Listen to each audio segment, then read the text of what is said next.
Pertanyaan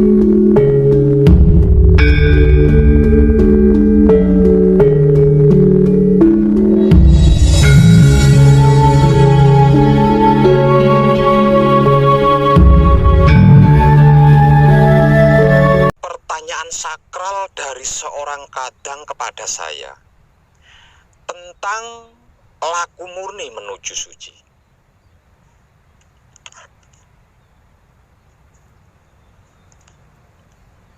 Pertanyaannya, Pak Web, saya sudah mengenal wahyu pancagaib dan wahyu pancalaku itu apa dan bagaimana. Namun karena saya belum mencapai klimaknya, jadi masih ada pertanyaan dalam benak saya. Pertanyaannya, apa mungkin seorang Putra Romo melakukan ketidakbaikan kepada sesama makhluk hidup? Seperti merusak rumah tangga sesama kadang atau orang lain misalnya. Soalnya saya pernah bertemu dengan seorang Putra Romo yang menyukai istri Putra Romo lainnya, Pak Web. Dan ketika didebat, ketika ditanya, ketika diingatkan, jawabannya seperti ini. Rasalah yang menuntun saya untuk seperti itu. Yang artinya hidupnya yang menggerakkan atau menyuruh dia untuk menyukai istri Putra Romo lainnya, Pak Web. Dan ini kejadiannya dibenarkan dengan alasan, siapa sih yang mampu menolak kehendak hidup? Ketika hidup itu menggerakkan atau menyuruh berbuat tidak baik, ada yang mampu menolak kehendak hidup? Alasan dan jawabannya seperti itu, Pak. Mohon petuahnya. Dan jawaban saya, keburukan itu memang ada.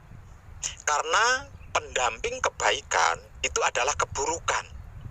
Namun bukan berarti hidup itu menyuruh kita untuk tidak baik. Soal baik dan tentang buruk itu adalah pilihan kita, bukan pilihan hidup. Hidup hanya mengantarkan kita ke tujuan buruk atau tujuan baik. Sedangkan pilihannya ada pada diri kita. Dan keduanya itu memiliki risiko. Ada konsekuensinya. Artinya, jika kita melakukan keburukan tanpa sadar, ada pengadilannya. Melakukan kebaikan tanpa sadar pun ada pengadilannya. Tidak seorang makhluk pun yang mampu menolak kehendak hidup, melawan kuasa hidup, dan menahan gerak hidup. Bahkan kita sejak awal hingga akhir nanti berada di dalam hukum hidup. Namun sekali lagi saya jelaskan, walau begitu bukan berarti hidup memerintahkan atau menyuruh kita untuk melakukan perbuatan buruk. Agar supaya lebih mudah untuk dicerna, saya beri penggambaran seperti ini.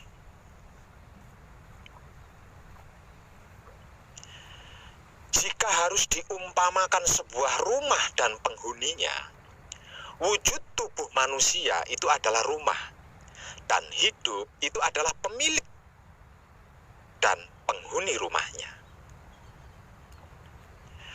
Coba kita renungkan dengan sadar. Mungkin tidak. Panjenengan mengotori rumah panjenengan sendiri, merusak rumah panjenengan sendiri, bahkan menghancurkan rumah panjenengan sendiri. Tempat di mana panjenengan beristirahat, tidur, bersua dengan keluarga, dan lain-lain.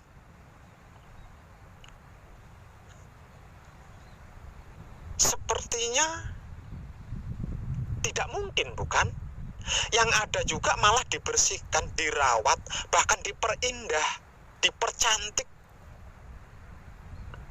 Walaupun hanya setahun sekali tiap hari raya Idul Fitri misalnya, pasti dijaga, dibersihkan, dirawat, bahkan diperindah atau dipercantik. Jika sampai ada seorang tuan rumah yang mengotori dan merusak rumah tempat tinggalnya sendiri, berarti orang itu stres. Menurut saya orang itu stres dan perlu masuk rumah sakit jiwa.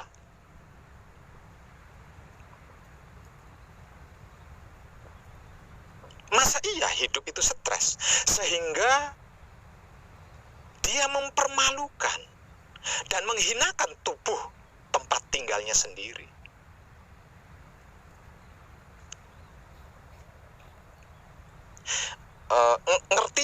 Ngerti dan paham tidak dengan penggambaran sederhana dari saya ini?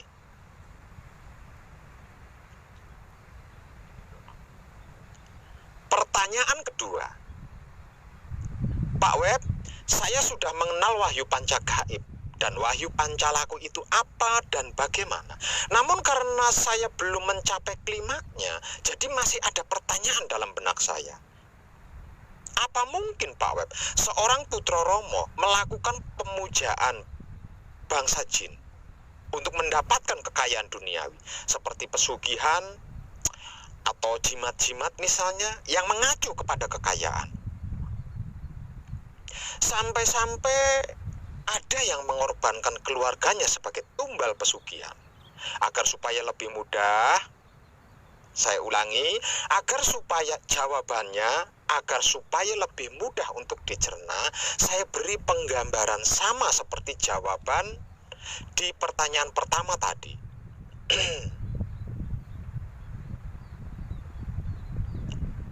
Jikalau harus diumpamakan sebuah rumah dan penghuninya, wujud tubuh manusia itu adalah rumah, dan hidup itu adalah pemilik dan penghuni rumahnya. Coba panjenengan renungkan dengan sadar. Mungkin tidak panjenengan mengotori rumah panjenengan sendiri, merusak rumah panjenengan sendiri, dan menghancurkan rumah panjenengan sendiri. Tempat di mana panjenengan beristirahat, tidur, bersua dengan keluarga, dan lain-lain. Sepertinya tidak mungkin, bukan? Yang ada juga malah dibersihkan, dirawat, bahkan diperindah dan dipercantik, walaupun hanya setahun sekali tiap hari raya Idul Fitri. Jika sampai ada seorang tuan rumah yang mengotori dan merusak rumah tempat tinggalnya sendiri, berarti orang itu stres dan perlu masuk rumah sakit jiwa. Lalu, masa iya hidup itu stres sehingga dia menjerumuskan tubuh tempat tinggalnya sendiri?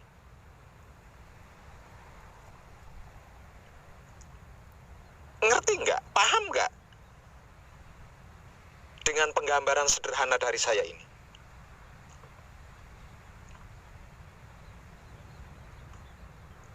Pertanyaan ketiga, Pak Web, saya sudah mengenal wahyu panca gaib dan wahyu pancalaku itu apa dan bagaimana.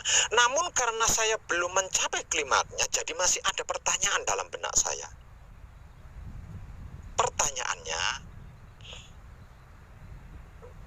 apa mungkin Pak Web, seorang putra Romo melakukan perbuatan atau melakukan hal-hal yang tidak baik? Soalnya saya sering menemukan putra Romo yang menjelek-jelekkan putra Romo lainnya, mencari-cari kesalahan putra Romo lainnya. Bahkan ada yang menghina, mencemooh, membuli dan lain-lain. Sampai-sampai ada juga Pak Web yang mengadu domba putra Romo A dan putra Romo B, C dan D lainnya. Tetap sama, agar supaya lebih mudah untuk dicerna, saya beri penggambaran sama seperti jawaban di pertanyaan pertama dan kedua tadi. Jikalau harus diumpamakan sebuah rumah dan penghuninya, wujud tubuh manusia itu adalah rumah, dan hidup itu adalah pemilik dan penghuni rumahnya. Coba panjenengan renungkan, mari kita renungkan bersama. Dengan sadar, mungkin tidak panjenengan mengotori rumah panjenengan sendiri, merusak rumah panjenengan sendiri, bahkan menghancurkan rumah panjenengan sendiri. Mungkin tidak. Tempat di mana panjenengan beristirahat, tidur, bersua dengan keluarga, dan lain-lain. Saya rasa tidak mungkin, bukan? Yang ada juga malah dibersihkan, dirawat, bahkan diperindah dan bercantik. Walaupun membersihkannya, merawatnya, memperindah dan mempercantikannya hanya setahun sekali tiap hari raya Idul Fitri. Jadi, jika sampai ada seorang tuan rumah yang mengotori dan merusak rumah tempat tinggalnya sendiri, berarti orang itu sedang stres dan perlu masuk rumah sakit jiwa. Masa iya hidup itu stres sehingga dia mempermalukan dan menghinakan tubuh yang menjadi tempat tinggalnya sendiri? Panjenengan mengerti dan paham tidak dengan penggambaran sederhana dari saya ini? Pertanyaan keempat, Pak Web, saya sudah mengenal wahyu pancagaib dan wahyu pancalaku itu apa dan bagaimana. Namun karena saya belum mencapai klimaknya, jadi masih ada pertanyaan di dalam benak saya, Pak Web. Dan pertanyaan itu, apa mungkin, Pak Web, seorang putra Romo mengalami sakit, miskin, gagal, sulit, sengsara, tersiksa, menderita, banyak hutang, nganggur, tapi kebutuhannya banyak dan lain-lain? Mungkin enggak, Pak Web? Agar supaya lebih mudah untuk dicerna, saya beri lagi penggambaran sama seperti jawaban saya di pertanyaan pertama dan kedua serta ketiga tadi. Jikalau harus diumpamakan sebuah rumah dan penghuninya, wujud tubuh manusia itu adalah rumah, dan hidup itu adalah pemilik atau penghuni rumahnya. Coba kita renungkan bersama dengan sadar. Mungkin tidak kita mengotori rumah kita sendiri, merusak rumah kita sendiri, bahkan menghancurkan rumah kita sendiri. Tempat di mana kita beristirahat, tidur, bersua dengan keluarga, dan lain-lain. Sepertinya tidak mungkin, bukan? Yang ada juga malah dibersihkan, dirawat, bahkan diperindah dan dipercantik, walaupun hanya setahun sekali, tiap hari raya Idul Fitri misalnya. Jadi, jika sampai ada seorang tuan rumah yang mengotori dan merusak rumah tempat tinggalnya sendiri, berarti orang itu sedang stres. Orang itu stres dan perlu dimasukkan ke rumah sakit jiwa. Masa iya hidup stres sehingga dia mempermalukan, menghinakan, menyesatkan, menjerumuskan, mencelakai, mempersulit, menyengsarakan, menyiksa, merusak, serta menghancurkan tubuh yang menjadi tempat tinggalnya sendiri? Saya yakin dan percaya panjenengan pasti mengerti, panjenengan pasti paham dengan penggambaran sederhana dari saya ini. Jika hal itu terjadi, itu dikarenakan dia bukan putra Romo. Jika itu terjadi, itu dikarenakan dia bukan putra Romo, melainkan orang awam yang mengaku putra Romo atau menyusup untuk merusak nama suci putra Romo. Kalau putra Romo tidak mungkin, mustahil. Lawang putra Romo Wujudnya telah disabda menjadi kitab suci sejati, ada makna. Kata-kata atau ucapannya telah tersabda menjadi wulangreh sejati. Tingkah lakunya telah tersabda menjadi berbudi bawa leksana. Jadi mustahil hal itu terjadi. Nggak mungkin lah. Tapi mereka punya panca gaib dan mempraktekannya loh Pak Web. Untuk apa mempraktekkan wahyu panca gaib jika tidak sesuai dengan kekudangannya Romo? Putro itu kekudangane Romo. Heh, putra ningsun sami, para satriya lan wanita kabeh mereneo sun jarwani. Mangertiya jeneng sira wis sun sabda dadi kitab suci sejati Adam Magna. Iku wujudira. Wulangreh sejati dadiya uninira, berbudi bawa laksana kadya lakunira. Pratandha jeneng sira putra ningsun. Apakah kitab suci sejati Adam Magna itu merusak? Apakah wulangreh sejati itu menyesatkan? Apakah berbudi bawa laksana itu keburukan? Muga panjenengan tercerahkan. Salam setuhan penuh cinta kasih sayang dari dalam lubuk hati saya, Wong Edan Bagu yang paling dalam. Selamat, selamat, selamat, rahayu, rahayu, rahayu. Damai, damai, damai, tentram. Saya Wong Edan Bagu ngaturaken sugeng rahayu lir ing sambikala amanggih yuwana. Pinayungan mring ingkang maha suci, Basuki Yuwono, teguh rahayu selamat. Berkah selalu untuk semuanya tanpa terkecuali, terutama para sedulur, khususnya para kadang konto dan kanti anom saya, yang senantiasa direstui yang dat maha suci hidup. Om Santi, Santi, Santi, Om. Wassalamualaikum warahmatullahi wabarakatuh. Terima kasih, terima kasih, terima kasih. Salam kebajikan. And I love you full. Mwah.